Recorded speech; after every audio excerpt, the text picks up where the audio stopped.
rice with beans, fried rice, pilau, rice with meat. Everyone loves rice. Rice is a priority and strategic crop adapted to the marshlands of Rwanda. With the country's gross domestic product averaging 7.8% from the year 2000 to 2019, the incomes of Rwandans have been on an upward trend. This has led to rising standards of living and a shift in the eating habits of Rwanda's population. As a result, rice is becoming a staple in many homes across the country. Through the National Rice Development Strategy, the government of Rwanda has taken the initiative of boosting local production to meet the growing demand. The NRDS program stands for the National Rice Development Strategy, and this was just initiated to implement the development of the rice sector here in Rwanda in terms of quantity, quality, and all connected areas. According to a written statement from the Ministry of Agriculture, a policy framework has been put in place to consolidate the rice value chain in Rwanda. Rwanda's National Rice Development Strategy is aligned with the government's Vision 2050, which, through its Economic Development and Poverty Reduction Strategies (EDPRS), aspires to transform the subsistence nature of farming into market-oriented agriculture. The NRDS envisioned firm linkages along the rice value chain through the following 4 strategic objectives.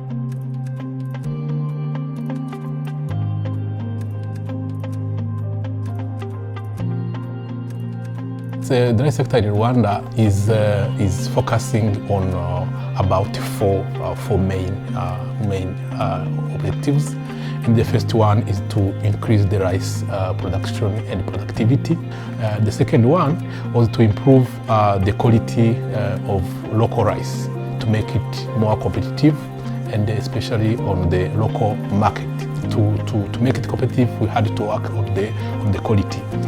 The third one was to improve the value chain of rice.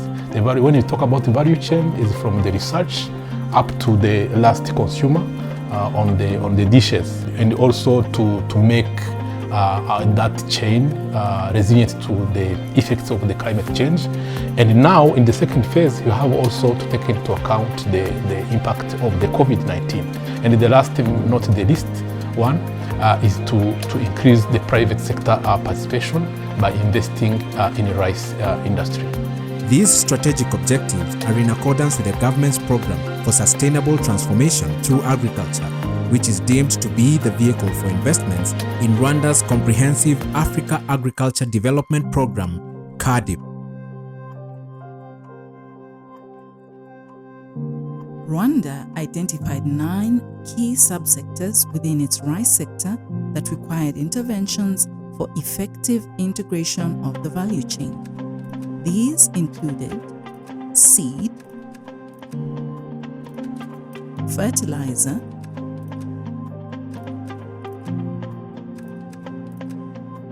irrigation, extension,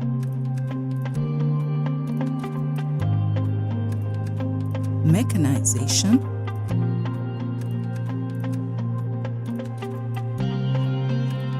quality improvement,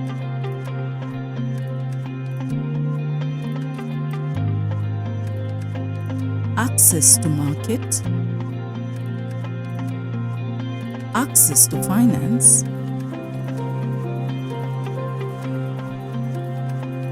and overall policy tools. In line with this strategy, the Rwanda Agricultural Board has concentrated on research to ensure that the varieties of rice produced locally are suited to Rwanda's climate, marshlands, and markets.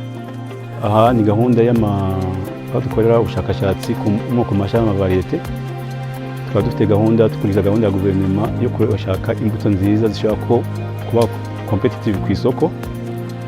Aha murasanga gahunda ya long grain, aho dufata variety yitwa ganza twayihuza na watt, iganza aba ari ikigabo, watt akaba ari ikigore, bikaduha long grain variety. Tukaba dufite n'indi gahunda ya aromatic aho duhuza imbuto zihumura, tukaba dufite ikigore cyitwa buryohe ariko tukagihuza n'ikigabo cyitwa rab 115. Tukaba dufite indi gahunda ya gatatu ya medium variety dukoresheje amavariete yavuye Korea, tukayahuza n'amavariete yacu ariyo bwiza ahubwo dukoresheje bwiza ikatubera ikigore tuyakoresheje na amavariete ava muri Korea.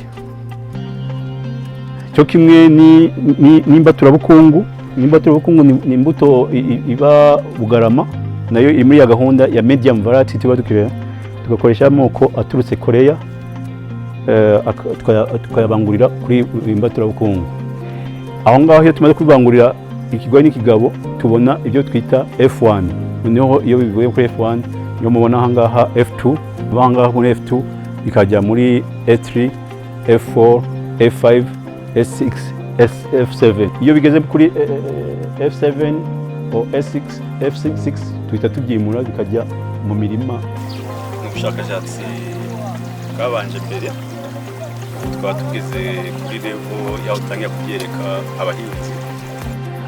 Research nyuma y'intambara, research yongeye gutangira muri 2000 nibwo twatangiye ku introducinga new varieties dukoranye n'ikigo cya Africa Rice, noneho 2003 tutanga kuririzinga n'izindi mbuto, ariko gahunda yagize imbaraga cyane mu 2010 aho twabashije kuririzinga more than 10 varieties mu bufatanye na Africa Rice na IRI. Ubu ngubu from 2010 to 20 naho hari amavariety menshi harimo ziriya za buryohe mwabonye nazo zabaye released, ziri guhingwa mu bahinzi kandi ziko zitatanga umusaruro urenga toni 7-8 mu bahinzi. Izo gahunda zose umva ko ari chaîne y'imyaka 20. So far tumaze kuririzinga amavariety arenga 20 ari mu bahinzi. We meet a rice cooperative based in Gisagara district in Rwanda's southern province that is involved in seed multiplication. Labu ifite ubutubuzi hano mu gishanga cya Kiri ku buryo natwe koperative twabaye abatubuzi b'imbuto, ndetse ubu tugeze ku rwego rwo gutuburira andi makoperative. After solving the challenge of quality seed, the ministry embarked on developing the marshlands on which farmers could produce rice. Where you see around 2,000, the paddy fields you had here in Rwanda was about 2,500 hectares roughly. But when you take now, as by 2020, now we are about 15,000. It means almost 5 times the paddy fields you had in Rwanda. Ariko icyo nashimiraga leta y'u Rwanda nuko yafashe igihe binyujije muri Minagri ibishanga twari dufite hirya no hino mu gihugu bitunganywa ku buryo amazi ageramo neza mu bishanga, noneho bikaba byiteguye kwakira ikiriya gihingwa cy'umuceri. Twumva hashyirwa imbaraga mu gutunganya ibishanga byose ku buryo ubuso buhingwa bwiyongera. Cyaba ari igishanga ubundi gitereye aho ngaho gutyo gusa nk'ibindi bishanga bitari bitunganyije, ariko leta ifata gahunda yo kugitunganya kugira ngo gihingwemo umuceri, kuko mbere cyahingwagamo ibijumba, ibintu biri aho ngaho, imyungu mu kajagari. Ariko noneho habayeho gahunda yo kugitunganya, ni nayo mpamvu nyine hubatswe amapompe kubera ko umuceri ukunda amazi. Byari ngombwa yuko hubakwa aya mapompe, hubakwa mbega ibikorwa remezo bihamye mu gishanga kugira ngo habe uburyo bwo gushyiramo amazi kandi habe n'uburyo bwo kuyavanamo bitagize icyo bitwara. Kandi iyo tubirebye tubona umuhinzi aribwo ari mu nyungu kuko igihingwa cy'umuceri ntaho gihuriye no guhingamo imyungu cyangwa ibijumba n'indi myaka isanzwe. With the marshlands ready for cultivation, smallholder farmers were motivated to try rice farming. The government formulated a policy that encouraged them to form cooperatives so as to achieve economies of scale. In Rwanda, the rice production, even other commodities productions, is relying much on smallholder farmers. The best way to invest and to make them productive is to put them together, either in groups, in associations. In Rwanda, we opted for cooperatives because a cooperative in Rwanda is one of the key policies here in Rwanda we are implementing, and we have a specialized agency in charge of promotion of cooperatives. Mbere igishanga tugihinga uburyo budasobanutse, tweza ya toni imwe, umuhinzi nta mafaranga yabonaga haje ko n'igiciro cyari hasi. Guhera 2015 kugeza 2017 igiciro cyari kuri 260, ariko ubu ngubu turi kuri 310 ku kiro kimwe.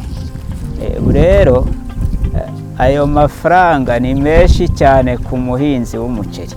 Mbere ntiwari kubona umuhinzi ufite moto, twatangiye kubona n'abagura imodoka, ariko icyo gihe nta muhinzi wagombaga kugura imodoka kubera ko ubuhinzi bwari hasi cyane, nta n'ubumenyi dufite. Twaba twaratangiye mu mwaka wa 2003, dutangirira mu by'ukuri ku buso butoya kuri hegitari 55. Icyo gihe twaba dufite abanyamuryango 500. Umugabane icyo gihe twatangiriye ku mugabane ungana n'ibihumbi 3730. Iterambere ryakomeje kuza, aho igihe cyageze tubona ari ngombwa ko mu by'ukuri ubuhinzi bw'umuceri bwonyine ntacyo bushobora kutugezaho, kubera ko igihe cyarageze biba ngombwa ko mu by'ukuri duhura n'ibiza by'uburwayi bw'umuceri mu mwaka wa 2015. Icyo gihe dutekereza ko ubuhinzi bw'umuceri bwonyine ntacyo bwatugezaho. Dutekereza rero kwishingira hoteli yitwa Nende Hoteli. Iyo hoteli turayishinga mu mwaka wa 2018. Uyu munsi irakora neza kandi mu by'ukuri tubona abakiriya. And those cooperatives are always linked to the milling service operated by private sector, by private operators, and those are linked also to the market. Even women farmers were not left behind. Koperative yacu rwose iduha amahugurwa ku badamu, bakaduha amahugurwa yo kutabaho twigunze, bakatwigisha n'imishinga. Tugira n'amatsinda y'abadamu akorera muri koperative. Muri make koperative yatumye abadamu tubaho tutigunze, kandi itwereka ko iduha n'amahugurwa twereka ko n'abadamu dushoboye, natwe ari imishinga twakora ikabasha kutugeza ku rugero runuru. In order for the paddy rice to get to the consumer, it required to be milled. The existing milling infrastructure was substandard and produced low-quality rice. The government, therefore, resolved to privatize rice mills to improve the quality and competitiveness of local rice in the Rwandan market. When you take before 1994, before the genocide against the Tutsi in Rwanda, the rice sector was mainly driven by the government, almost 100%, because the government was in charge of research. First of all, it's the mandate of the government to develop all the rice, the paddy fields around the country, to supply, if I can say, all the fertilizers, seeds, mechanization equipments, to train cooperative, to build the rice mills, even to operate the rice mills, even if it's a business, and up to marketing of the rice. All this was the government business. And up to 1994, we had in the country about 4 rice mills. And since the 2012, with the NRDS 1, all the rice mills, first of all, have been privatized. Twakoreshaga imashini ntoya zitujuje ubuziranenge. Yatonoraga ibiro 800 mu isaha. Ubu aho leta yacu y'ubumwe imaze kudukangurira ko tugomba gushaka inganda zigezweho kugira ngo dukompetitinge n'indi miceri ituruka hanze, twongere capacity dushaka imashini zigezweho, twagura n'inyubako tuzijyana mu cyanya cyagenewe inganda. Mbere aho twakoreraga kuri iyo mashini ntoya twakoreraga hagati mu ngo mu baturage, bikaduteza ibibazo n'abaturanyi. Twahereye kuri aka kamashini akamubona kakoreshwaga mu buryo wayoraga umuceri hasi ukawusukamara hejuru, ukatonorwa ugasohokana n'amabuye n'imyanda, tukawupakinga mu mifuka itagira ibirango, tukawucuruza hano mu baturage. Twagannye banki kugira ngo tubashe kubona izo mashini ndetse n'inyubako nziza zigezweho zijyanye n'igihe, zijyanye n'icyerekezo. Uruganda dufite ni uruganda rwatekerejwe n'abahinzi ubwabo, bamaze kurutekereza ariko dusanga ko umuntu waramutse mu bitekerezo twagiye twabonye ko atari byiza ko koperative yashinga uruganda ubwayo, duhamagara n'abandi bashoramari turafatanya. Icyo gihe twahereye kuri 38%, ariko ubu ngubu kuko mu minsi yashize hari undi mushoramari nawe washatse gushyira imigabane ye ku isoko, twarayiguze. Rero ubu tugeze kuri 71%. Niyo rero yaje gushaka umufatanyabikorwa yavuye muri Australia, niwe yashyizemo umugabane we 30%, abahinzi nabo bafitemo 40%. The privatization and modernization of rice mills in Rwanda depended on the active participation of government, from formulating policy to executing the envisioned reforms. Yes, the government have been supporting the financing sometimes by the matching grants or to facilitate the loans and finding partners. Or the government have been establishing the rice mills, but then privatizing to the private sector. Ubwo buryo bwo kugira ngo bashishikarize abahinzi ndetse n'abantu bandi bikorera ku giti cyabo kugira ngo inganda zijye mu maboko yabo, ni umwanzuro mwiza, ndetse ubona yuko ni ingamba nziza, ni strategy nziza zishobora gutuma iyi business izaramba. Bivuge rero yuko haba harimo kubigira ibyabo, ownership. Ni uburyo rero bwiza ubona yuko business, kandi nkuko mubizi leta y'u Rwanda economy y'igihugu yayishyize mu maboko y'abikorera. This strategy to privatize and modernize rice mills in Rwanda has brought benefits across the value chain. But when the private sector have been engaged, you saw that the quantity of the rice available to the market have been much increased, the quality have been improved, and even the sector have been more, if I can, more and more viable. Twatangiranye ubushobozi buke dukoresha imashini za kera, twatangiye dukorera mu nyubako ziciriritse, dukorana n'abakiriya bakeya.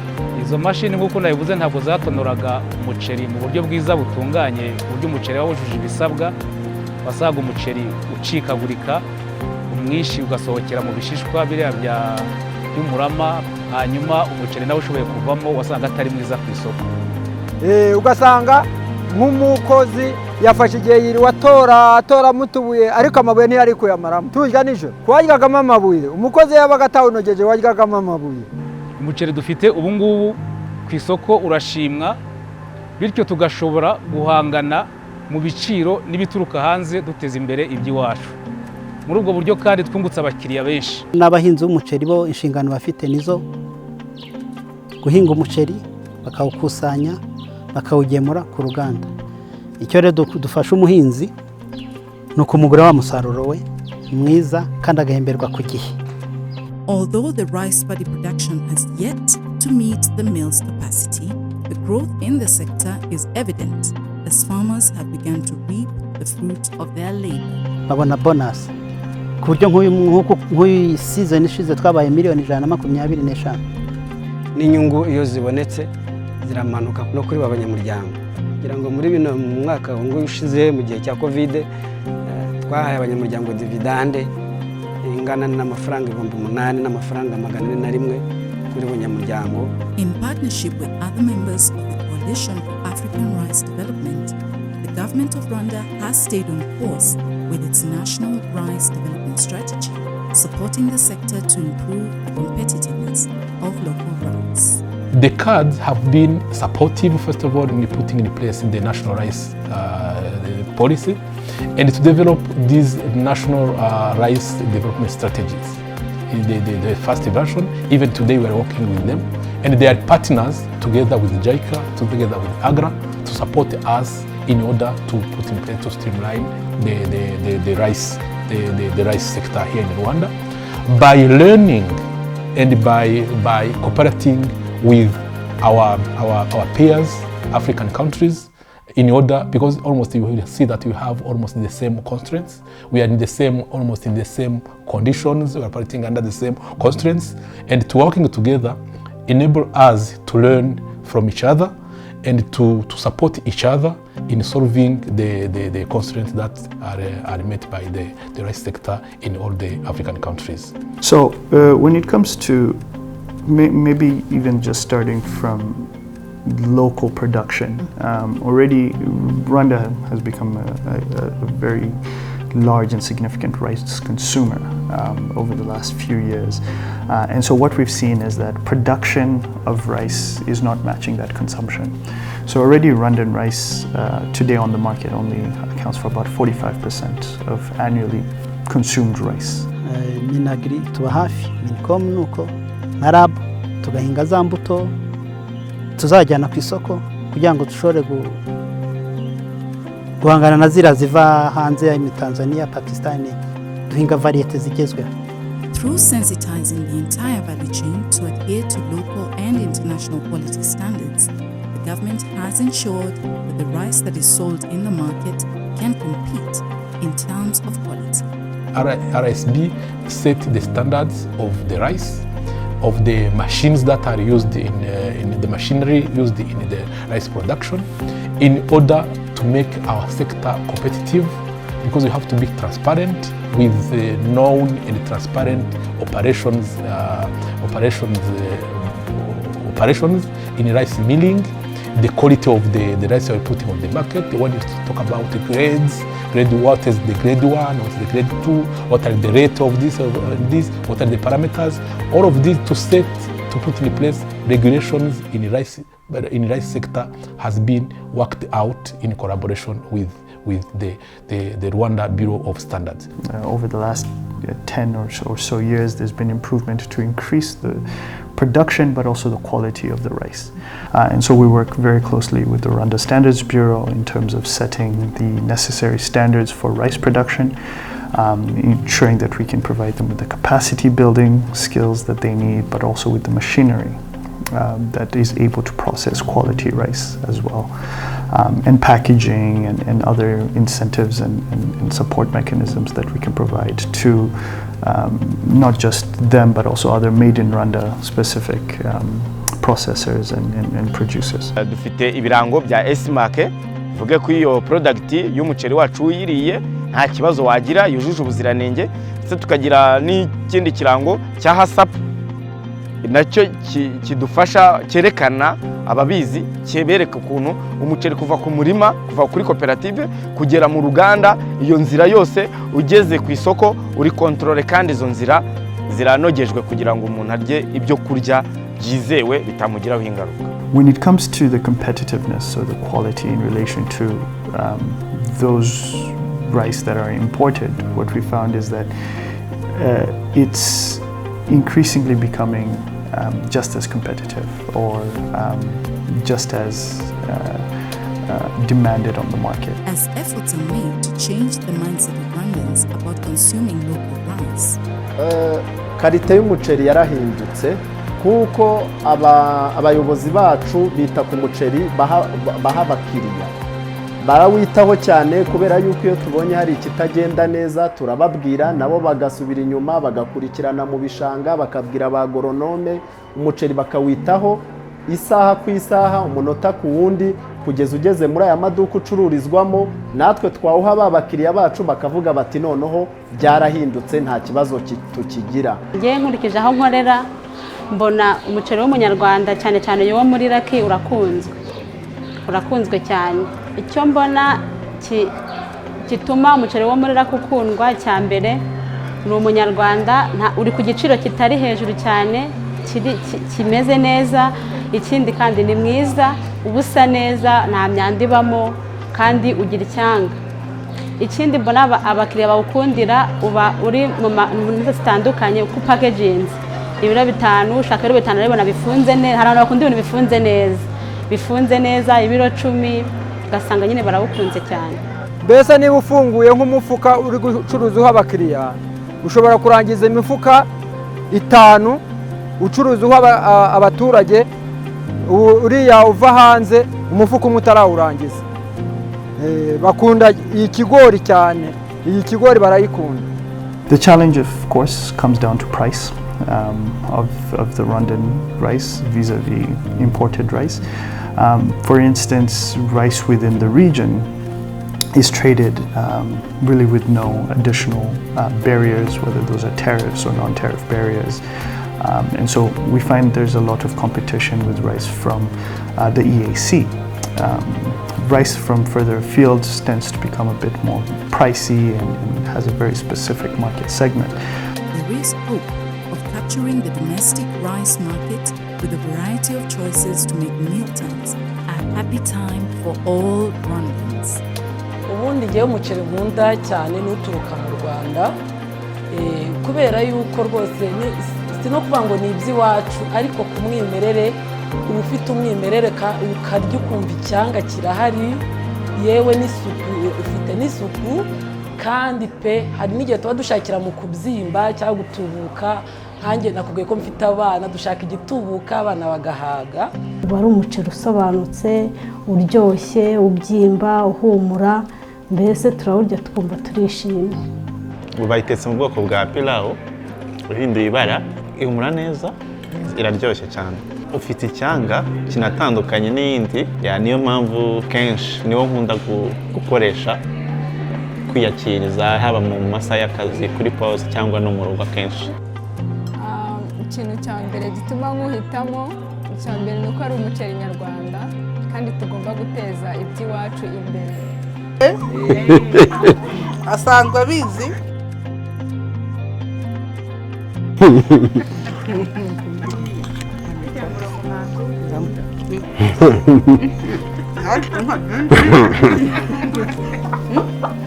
Turabyibuha kuko turya neza.